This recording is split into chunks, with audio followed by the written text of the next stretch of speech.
We're going to move very quickly into our next segment. It's Success Stories and Lessons Learned for Thriving Ventures. And I would ask to the stage Jean Cloutier, VP International Operations of Fairfax Financial Holdings, Lena Kosharna, Founding Partner and CEO of Horizon Capital, Roland Tisson, Director, Westcap Group, Inc., and Serhii Tsivkach from Ukraine Invest. Oh, and Mike Stinson, Kingspan.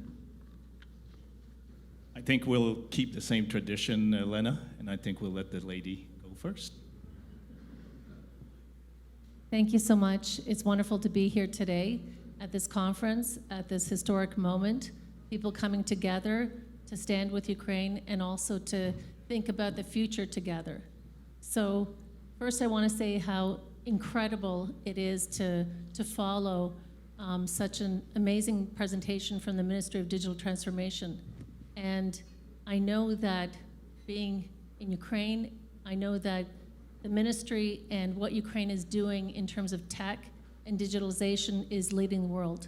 You know, when we had Minister Fedorov, the Minister of Digital Transformation, Vice Prime Minister in Davos at Ukraine House Davos, he presented a Vision 2030 that I'm sure everybody in the room, if you can Google Fedorov Vision 2030, it's incredible.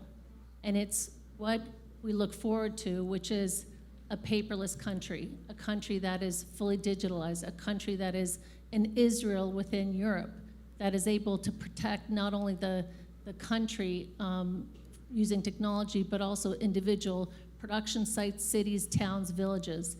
That's really cutting edge industrial design, that all of the crumbling Soviet infrastructure from the past is replaced by new, innovative workspaces, living spaces, and a country that truly leads the world. So I want to start with that because I am following such an incredible speaker who is really sharing with you why Ukraine continues into 9 months, this incredible outpouring by those who are on the ground, by those who are in the government, by this united force that is everyone who is Ukrainian and all the allies around the world. So that is truly, you know, amazing for us as people sitting here in front of you in terms of success stories is to tell you that Ukrainian banking sector has never stopped, the internet has never stopped, communications haven't stopped, 40% of infrastructure has been hit,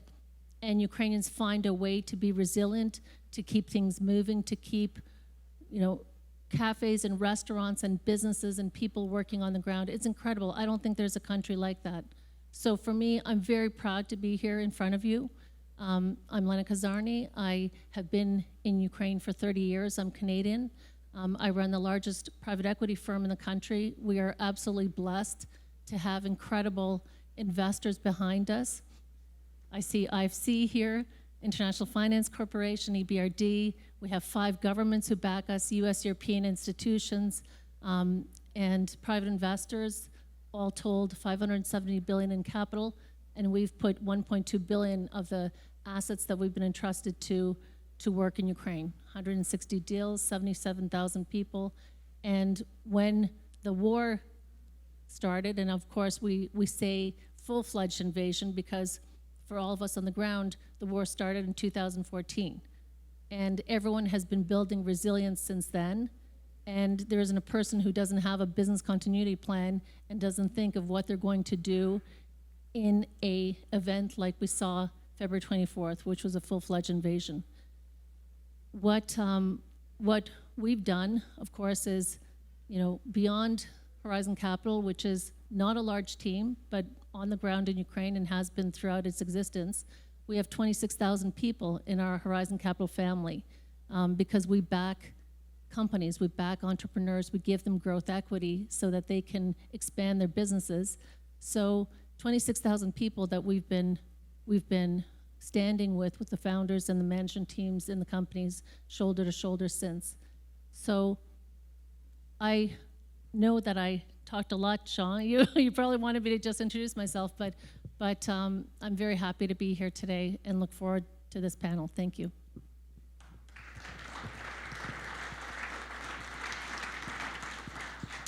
Maybe I'll go next.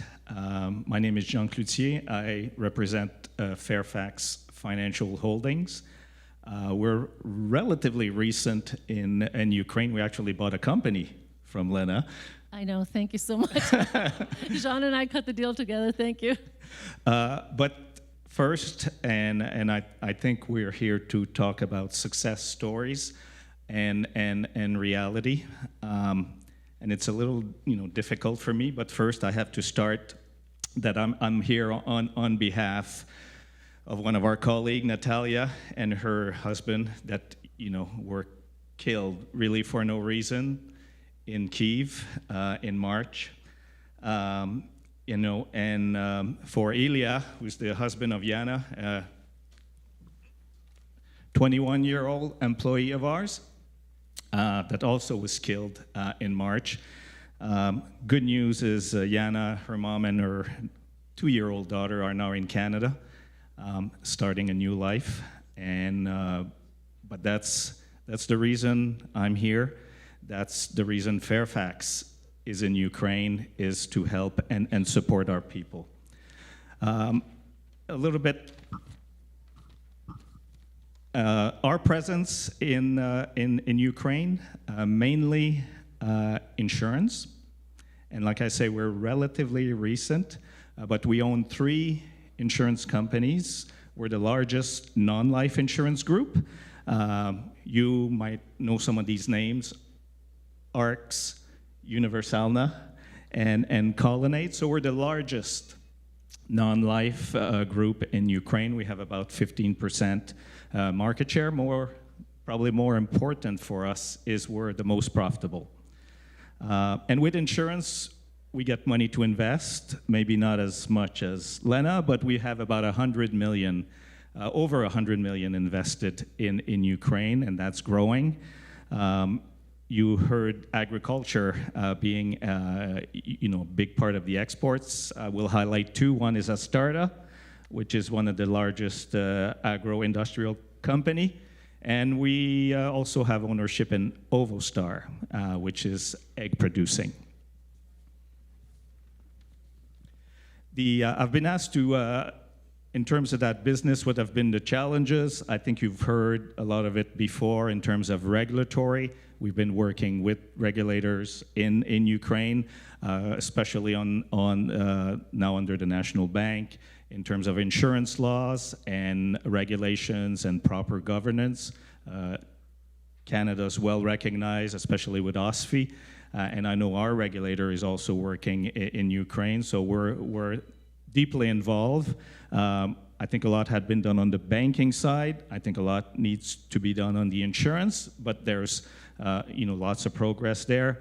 COVID was obviously a challenge, but our team never missed a beat. 2020 and 2021 were the most profitable years in the company's history in Ukraine. In terms of the, and I don't want to get too long, but in terms of the war,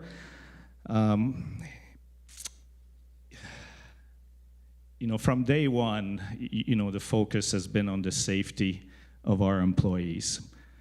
And I remember having daily calls with our CEO and keep telling them that, don't worry about the business, just worry about the people. But the reality, and to the credit of our entire team, we have 1,500 employees, and we'll do revenue-wise about 90% in 2022 of what we were doing in 20 and 21. So the business is continuing. We sell insurance, we pay claims, and you've heard the banking system has not stopped. The insurance, and to the credit of our people, and what we've done behind the scene is provide support in terms of relocation. 65% at the peak of our employees had left their home. Rented accommodations inside Ukraine, outside Poland, as you know, has been very supportive. Transportation, medical supplies, equipment, and that we will continue till the end. So we have a strong presence. We will be there after you win. We'll be there through the war. We know you will win. We will be there after. But I think, and if you don't mind, it's a short, video. I can explain in words, but I think what you will see is what this means underground for a Fairfax company operating in Ukraine, and the small team we've put in place to support it. So maybe if you could put the video.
I was of the, yes.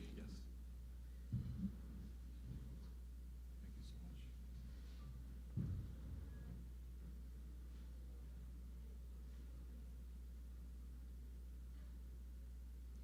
much. Bitayo Duruzi. My name is Roland Thiessen. I'm with the West Cap Group, and I have a little presentation that I was going to flip through here. If we could get that live here, that would be great. There we are. Okay, now we're going. So, what an awesome collaboration event this is. I am here with a message of hope, and I'm going to be speaking from my heart. What an honor to be given the opportunity to address this group about our success in Ukraine. We have been part of the Canadian-Ukrainian Chamber of Commerce for a number of years, but got more involved since the invasion. On behalf of the West Cap Group directors, my son Lonnie and Lonnie is here with us today, and I would have to say he's the brains. I want to greet all our honorable guests and colleagues. I also want to thank the organizers, the Rebuild Ukraine Committee, and the Chamber of Commerce. A lot of hard work and sleepless nights have gone into making this a success. I want to shed some light on the potential of Ukraine, because light always defeats darkness. First, a bit of history. I was born and raised in the Grand Prairie area of Alberta, and we currently live in the Calgary area. Our great-grandparents were born in Ukraine and immigrated to Canada when they were children. I grew up hearing the stories of the beautiful black soil, Choronazem, and beautiful gardens, crops, and climate. My wife and I first went to Ukraine in year 2000 to adopt a daughter. Over the next few years, we ended up adopting 2 beautiful daughters in Ukraine. In 2005, we created a farming company there called Agro-Ukr. We started small and grew to over 4,000 acres with over 200 million hryvnia per year in revenue. We built a home in the village of Stevie and have spent about half our time there in the last 20 years. We have faced many difficulties, but we persevered. I like the line from the national anthem of Ukraine, and the glory of Ukraine has not yet died. So there's a couple pictures. There's a Ukrainian feast with our farm management team. We all know how important the social aspect of life is in Ukraine. There's some beautiful Ukrainian kapusta from our fields, that's from this fall, and a picture of our home in the village of Stevie. Westcap Group is a rapidly growing $60 million per year industrial company with controlling interests in ag and energy equipment manufacturing, food processing, and agricultural production in Canada and Ukraine. We are passionate about starting, operating, and investing in businesses that improve the quality of human life in a sustainable way. We have developed several proprietary and patented technologies. We see an exciting future in helping to implement these and other similar programs in Ukraine and have invested over $7 million of our own cash into Ukraine to date. There's a picture of our Ukraine farm director standing in a Raps canola field this summer. It is as tall as he is, a tribute to the amazing crops we grow there. I'll give you a quick introduction to a few of the companies within the Westcap Group. Prairie Flax Products is a grain processing plant in Manitoba. It focuses on gluten-free and non-GMO grains. It currently exports flax and peas to over 30 countries. Tove Agro-Ukr is a farming operation with over 4,000 acres of grain and vegetable production in Ukraine. It also provides trucking and logistics services. Concept Industries is an ag and energy manufacturing company in Manitoba and Alberta. IQ Energy and Boundary Energy are companies that design, build, and market clean energy equipment. We can take various waste streams and convert them into clean energy. This is well-developed technology that is already being commercialized. BevMax is a state-of-the-art beverage producing company in Alberta. And our Into Action Foundation is a humanitarian organization that is helping with immediate needs in Ukraine. We are also focused on the longer-term need of restoring and developing infrastructure. It's all about the people. We are all part of the human team. Our parents taught us to unite and create good things. One of my greatest joys has been working together with our cohorts in beautiful Ukraine. We believe the future of Ukraine is to persevere and promote more in-country activities such as value-added processing, as well as efficient and sustainable ag technologies. Our dedicated team in Ukraine has continued to plant and harvest during war times. It is not easy, and we have faced many difficulties. We have needed to find new export channels for our products and are struggling with a serious lack of some resources, including reliable electricity. We are committed to working through this terrible time to be victorious. We are working on some exciting plans. We are boots on the ground people and are uniquely positioned in both Canada and Ukraine. We have the expertise to make things happen and are using our existing businesses and technology to create a business accelerator with goals in 3 focus areas: crop production, agri-technology, and food processing. Our mandate is green and clean technology and practices. GCG is bringing investment and expertise to startups and existing Ukrainian companies with several projects in the following categories. The Crop Center focuses on agronomy and production of grains with specialization in non-GMO and gluten-free production, climate-smart innovations, including crop rotations, fertilizer applications, tillage practices, and carbon credits. The Technology Center provides equipment for farming and processing. Services include manufacturing, testing, and local adaptation, supporting local R&D developments and commercialization, certification, distribution, service centers, and import-export logistics. The Processing Center develops food processing and marketing initiatives with the production of ingredients for human food, pet food, and animal feed. This includes storage and logistics.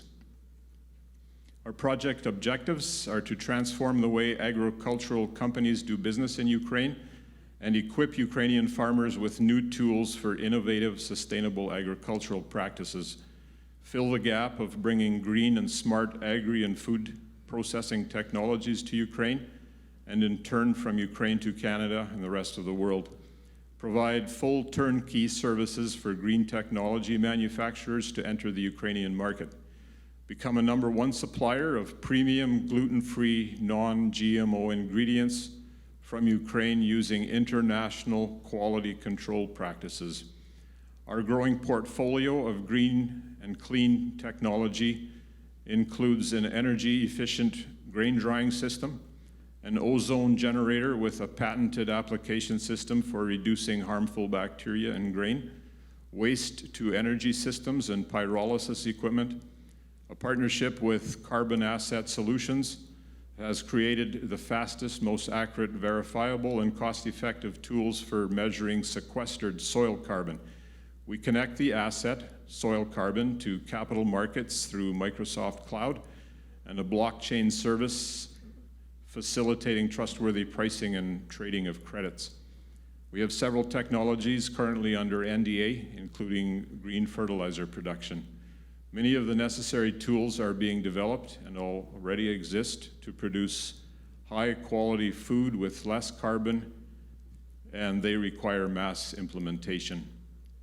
The accelerator is looking for technology and manufacturing partnerships and is creating and identifying solid growth businesses to invest in using current assets, grants and loans, and investor funds. I want to give special thanks to my son-in-law, Igor, another Ukraine success story. They are currently living in Canada, and he has a team in Ukraine. They provide a number of digital services and help us and others with websites, logo design and branding, business development, cloud software, and automotive apps. He is also a certified translator, and he also has his pilot's license. So in conclusion, I want to thank you all for listening. What a delightful opportunity to collaborate. Being a Canadian with permanent residence in Ukraine is one of my greatest honors. We are committed to a free and prosperous Ukraine, as well as the continuing prosperity of Canada. We are sister countries. I would like to close with a thought I read recently. I was thinking about the current conflict and was surprised to see this in the Bible. The Lord will mediate between peoples and will settle disputes between strong nations. They will hammer their swords into plowshares and their spears into pruning hooks. Nation will no longer fight against nation, nor train for war anymore. Everyone will live in peace and prosperity, enjoying their own grapevines and gardens, for there will be nothing to fear. This may seem a distant dream right now, but we will not give up until this becomes reality. My wife had a school teacher who always said, "God helps those who help themselves." On that note, we will continue to struggle until light overcomes darkness. Slava Boga I slava Kanadi I slava Ukraini.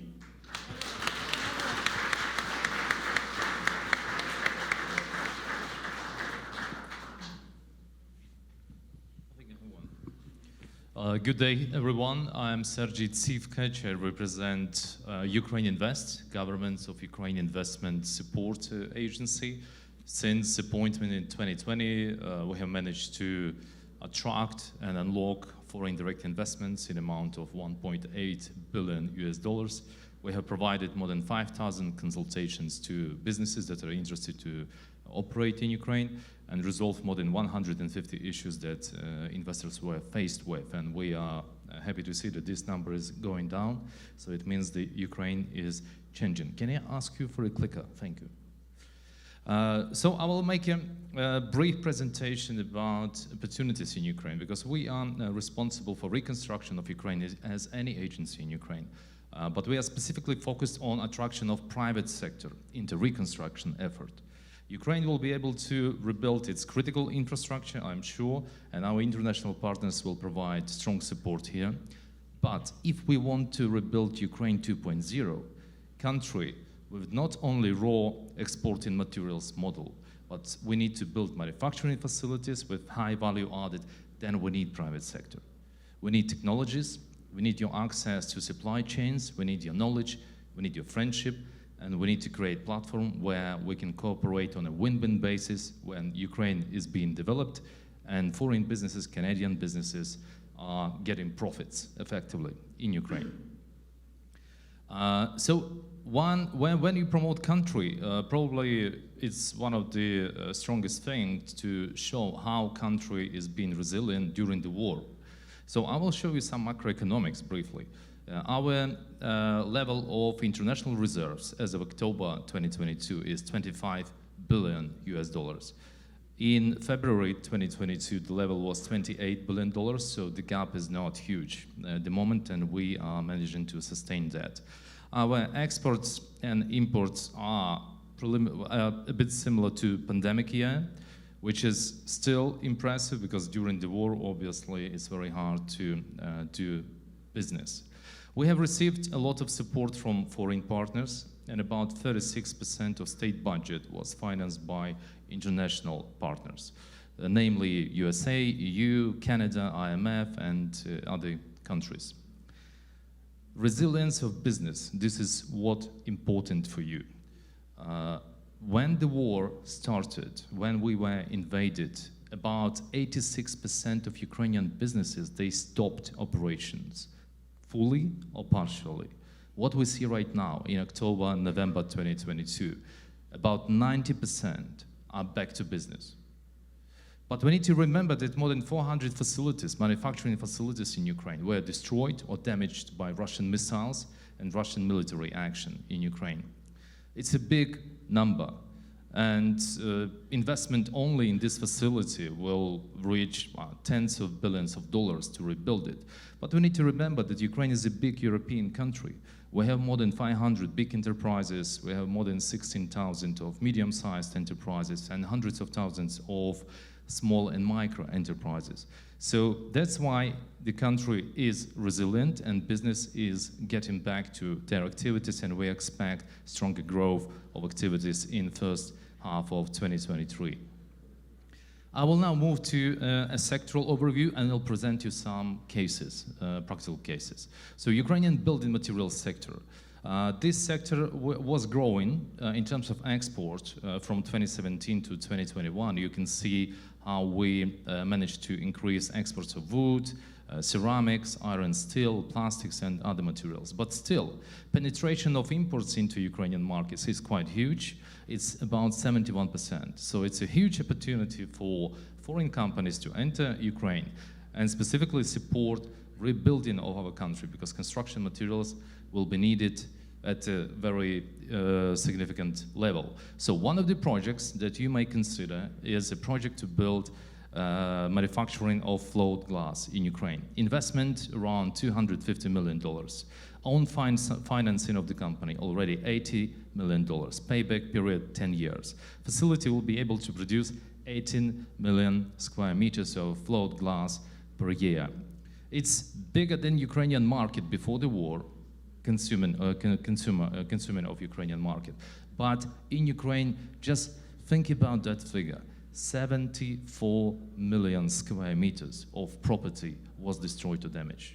So the market will be much more significant, and these factories will have a significant play in development of Ukraine. Ukrainian cargo and transportation sector and logistics. Obviously, same story, our logistics were disrupted, and we need to rebuild logistical centers, we need to build new hubs. We are changing our supply chains, how they operate, because Black Sea is blocked unless there is some crops shipment from Ukraine. So here we will have a lot of projects, and one of them is a company that is on the market many years. They are planning to build new construction logistical facility around Kiev. Total investment $34 million. Own financing at the moment $6.8 million. Payback period 8.5 years. And this is one of the projects. I am only showing you companies with the proven track records in Ukraine. These are not startups. They know how to do business. So investing in these companies is the safest bet you can have in terms of supporting Ukraine and its reconstruction. Ukrainian agriculture sector. Obviously, agri-processing in Ukraine is the elephant in the room, a very important thing for reconstruction of Ukraine, and moving to Ukraine 2.0 mode, as I said before.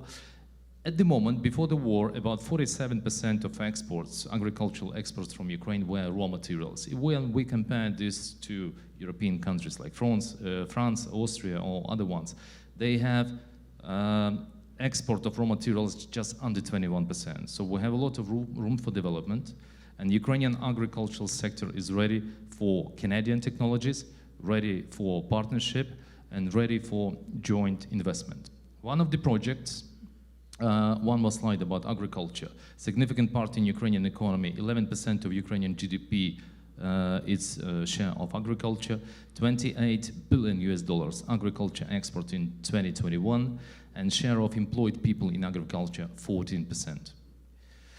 One of the projects in agri-processing, again, a very safe bet from business perspective, it's construction of a feed soy protein concentrate facility.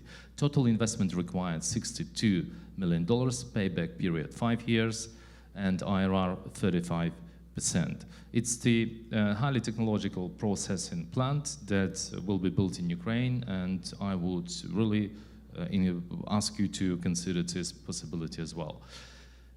Ukraine Invest has at the moment 11 private projects in our pipeline, 3 in agri-processing, 3 in logistics, 1 in mining, and 4 in building materials. Total investment around $2 billion. So we have passed this information to Canadian Chamber of Commerce. We're happy to talk to any businessmen that are interested in this and open you information about these projects and put you in touch direct with these businesses to discuss your cooperation. Ukraine, during the war, is not waiting for the end of the war to start investments. We are improving our investment incentives environment. So what Ukraine can offer at the moment, up to 10 years CIT exemption for manufacturing companies, up to 30% state support of the CapEx investment in facilities for over 20 million euros and more. Also, State of Ukraine can support development of manufacturing facilities by providing engineering grids and other support. We have submitted requests to the government of Ukraine, and we're thankful to Ministry of Economy and Prime Minister of Ukraine.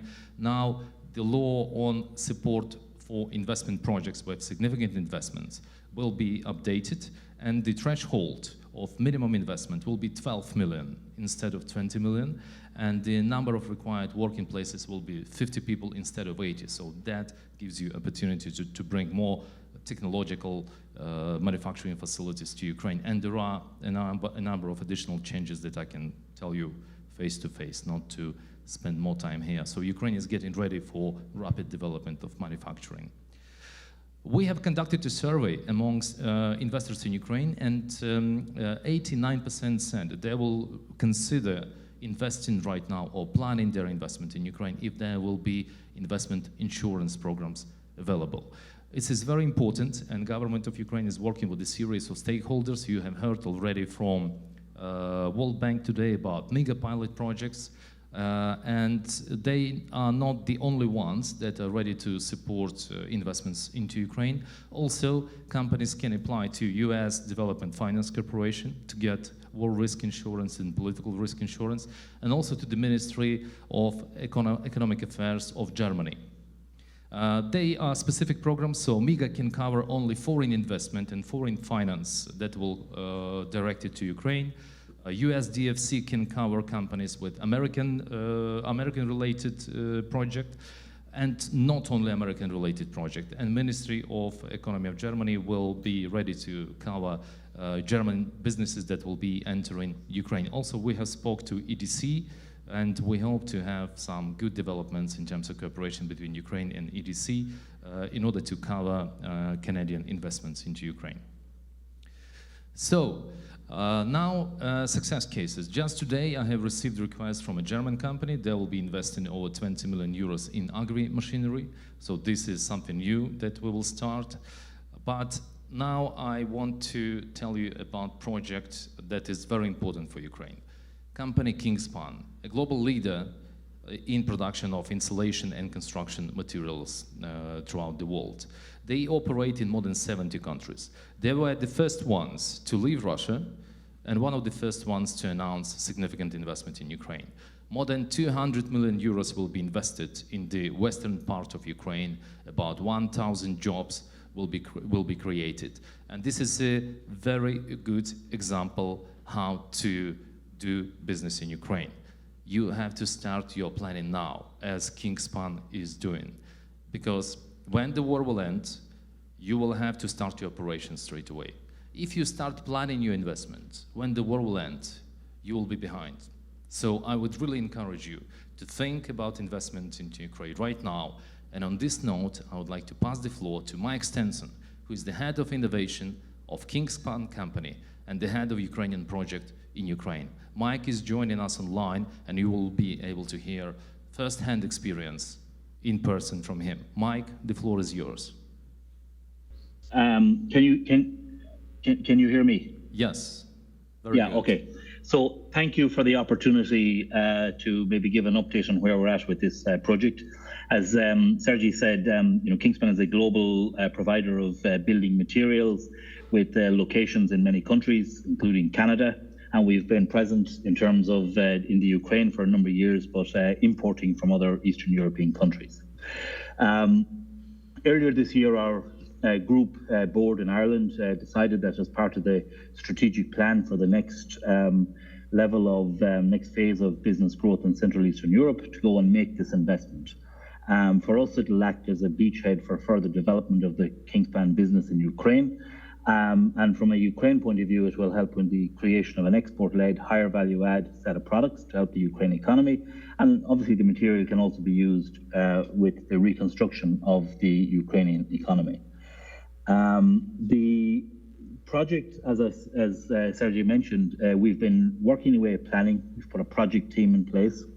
We have both internal, we've appointed project managers, construction managers, and all of that resources necessary to make this happen. We're trying to finalize location with land and stuff like that, so we're going through that. And again, Ukraine Invest has been absolutely outstanding in terms of the help, support, and guidance that they've given us in the few months that we've been involved in the project. The idea that we have is that we will build this, what we call a construction technology campus in the Lviv area. And we will probably have a building or a couple of buildings, roughly around 130,000 square meters. And there will be 7 different manufacturing units, which encompasses all of the Kingspan divisions around insulation, membranes, sandwich panels, lighting products, and all other types of material that we supply into the construction and materials sector. So we're very excited about this, and we've decided to, if anything, accelerate the planning, based, even though the current circumstances for our employees there and for some of the project team members are, incredibly difficult. But now is the time for us to be doing that in anticipation of free Ukraine. We call the project internally Project Saoirse, and Saoirse is an old Gaelic or Irish word for freedom. And for us as an organization, it encompasses sort of the thinking around, what this has to be for the people of Ukraine and their future. So we're delighted. We look forward. We know there'll be challenges, but we're really looking forward to being on the ground and having physical factories there within a couple of years. Once again, thanks for the opportunity.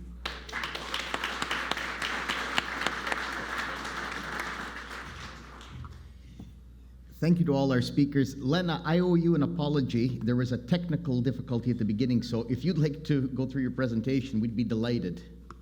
I'd love to. All right, thank you. Okay, so it was amazing to hear what everyone had to say. You can see that for people, this is really personal. And for Jean, it's personal, Roland. For Sidhi, of course, as the leader of Ukraine Invest. for us, I mean, I've been there for 30 years. Our organization has been investing since 2006. For us, it's very important that we're on the ground. And what we are doing is we're providing growth equity to visionary entrepreneurs. So if I can give you a picture of today, you can imagine that there isn't a great deal of capital available for the private sector today in Ukraine.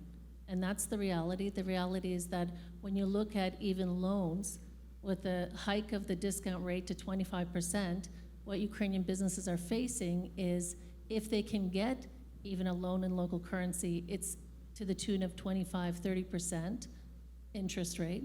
If they can get a lower price loan, that's through a 579 program through the government, which has dispersed about 2 million, but it's not enough for the private sector. So equity financing, and equity financing provided by folks like you, those who are abroad for whom your cost of capital is not 25%, 30%, that is meaningful in Ukraine today. So for us as Horizon Capital, we've continually invested. What we do is we raise funds of 200, 250 million, we put them to work. For us, it was very important not to stop raising. We had launched our fundraising for our new fund October 2021 and had planned a first closing March 31st. You can imagine in February, we put the process on hold, but very soon we saw in May, we saw the results of our companies. And our companies were delivering 40 to 70% growth despite the environment. They're very focused on export-oriented tech companies. We've seen this secular shift in this new generation companies backed by these visionary founders that you want to invest in, you want to back. And the resilience that these founders and their teams demonstrate at a time of war is incredible. So we started seeing the results coming in, growth of 40 to 70% across all of the portfolio, 30% median growth on the revenue side. And we decided we were not going to stop. We were going to go back to our investors. We were going to throw our hat over the ring and say, we are going to raise this fund, and we're going to have a first closing before September 30th. And I'm super proud. You know, I have one of the pictures. I won't go through the whole presentation, but I'll tell you what these pictures mean to me. The picture of the president, President Zelensky, who was at our signing ceremony in September 26th, a few months back. We raised 125 million, 50% of our target size. That's much higher than you typically expect for first closing. Expect 30%. We raised 50. I'm standing underneath the picture of the president with these incredible investors who stood shoulder to shoulder with us, who said, we are not going to wait until the war is over. We want you to have capital to invest, capital to put to work, capital to put into these visionary companies. And I'm standing there beside Makhtar Joop, International Finance Corporation Managing Director, who hosted the event in London, the signing ceremony, Hassan Al-Khatib from EBRD, Jaap Rinking from FMO, the Dutch government, Roland Sillis from DG, the German government, Maria Kozlowski, who is the Senior Vice President at the Rockefeller Foundation, and those folks, in addition to Western Alliance, the U.S. government fund, all backed our first closing. I mean, they put 125 million to work, and before we were even finished lunch 2 hours later, already President Zelensky had put it on every single platform, had included it in the nightly address to the nation, how important this was. I mean, it was so touching. People at Horizon were getting phone calls from their grandparents, from people all over the country saying, thank you so much for doing this right now, at a time when Putin's announcing annexation of territories and there's the battles going on, the counteroffensive. Then investors are saying, we are not waiting. We believe in Ukraine. We believe in the Ukrainian people. We want to make sure that Ukrainian businesses have access to capital, can keep the country running, and can lift up humanity in the process. That's a direct quote from Rajiv Shah, who is the president of Rockefeller Foundation, why he backed the fund. So I guess what I'm saying to everyone here is that do not wait. It means a lot to Ukraine. There's opportunities now, And going there, you know, I'm routinely in Ukraine. I was in Kiev last week. I was there, you know, November 15th during rocket attacks. You have a Trivoha app. It comes off, you listen, you go underground, and you stay there until the all clear, and then you come out and you resume your business. We sat there for 4 hours on November 15th. We were supposed to have a Thanksgiving dinner with 150 CEOs at the Intercontinental for the American Chamber of Commerce in Ukraine. Half an hour after the all clear signal, all of the CEOs showed up. The US Ambassador Bridget Brink showed up, and we all had Thanksgiving together, Thanksgiving dinner together. That's the resilience of the folks on the ground. And these, you know, I was looking around at the CEOs there, was the heads of all the telecom companies, the banks, the insurance companies, the, you know, agriculture producers, all of these folks who care about the country are there and are ensuring that the economy keeps going. The other point that I want to make is that I often hear, I'll just wait until the war is over.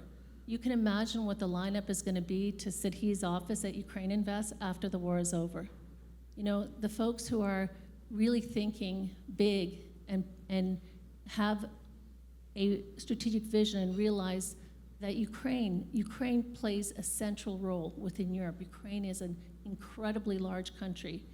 You have, you know, I was on a food security panel this week in Halifax Security Forum. 50% of sunflower output, oil output for the world, 30% of rye, 30% of barley. The extent to which Ukraine feeds the world, that's just on the agriculture side. And Roland, thank you so much for what you're doing to introduce new clean tech in agriculture, and it's just inspiring to listen to you. That's just on agriculture. So last thing I'll say is this, is that the true heroes here are these entrepreneurs. The people who are on the ground, who are first and foremost thinking of the safety and security of their teams, changing their business models on the spot, pivoting as quickly as they can, and also delivering amazing, incredible amounts of humanitarian aid in the process. Everyone is doing that. Everyone is doing that within their own businesses. I'll give you two examples that I think may bring it to light. You know, we're the only large financial backer of Ajax Systems, which is a wireless security system manufacturer. This is a company that Alexander Konotopsky, who was named Forbes Entrepreneur of the Year last year in Ukraine, he founded in 2011, this company. It's selling to 130 countries. He had his main production in Kiev. In 35 days, he moved 160 20-ton trucks to move his production to Western Ukraine, and last month opened a second site outside in Turkey.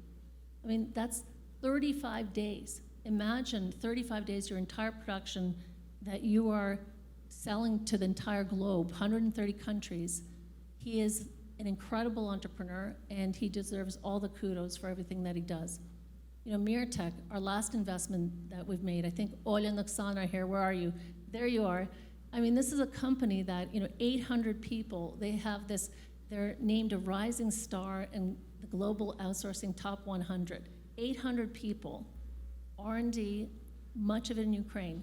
In this year, they doubled. People in Poland, opened in India, opened an R&D center in Canada. So now they're operating in Canada, and they're dominating their niche and growing high double digits.